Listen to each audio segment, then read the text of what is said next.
and welcome to Reel by Reel. I'm Nandini Ramnath.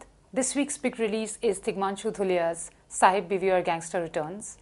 It's a remake of his 2011 movie Sahib, Biwi, Gangster, which in turn was a reimagining of the Abrar Alvi classic Sahib, Biwi, Ghulam, set in 19th century Bengal and about the relationship between a feudal lord, his neglected wife and an employee on the estate.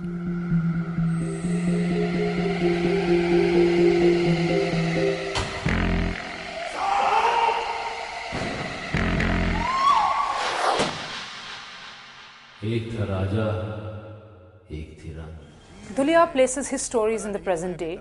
He looks at the negotiations and attempts made by Indian feudal elite communities to stay relevant in a modern democracy. Aditya Pratap Singh, who is his protagonist, feels a sense of entitlement and aggrievement. He is forced to leverage his past in order to cash in on the present.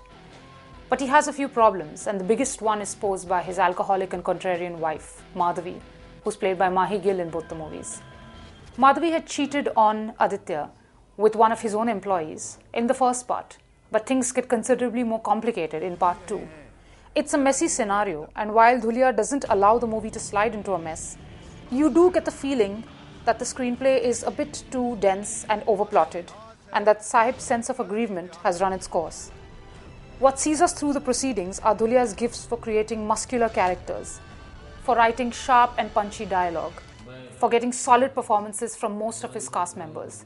The only slip-up in this movie is Mahie Gill, who is far too simpering than she needs to be and who creates several moments of unintended mirth. But there are more pluses than minuses in this movie.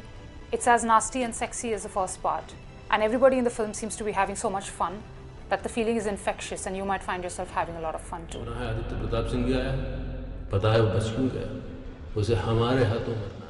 Tune into livemin.com for more videos. And next week we'll be back with another review, this time of the comedy Jolly LLB.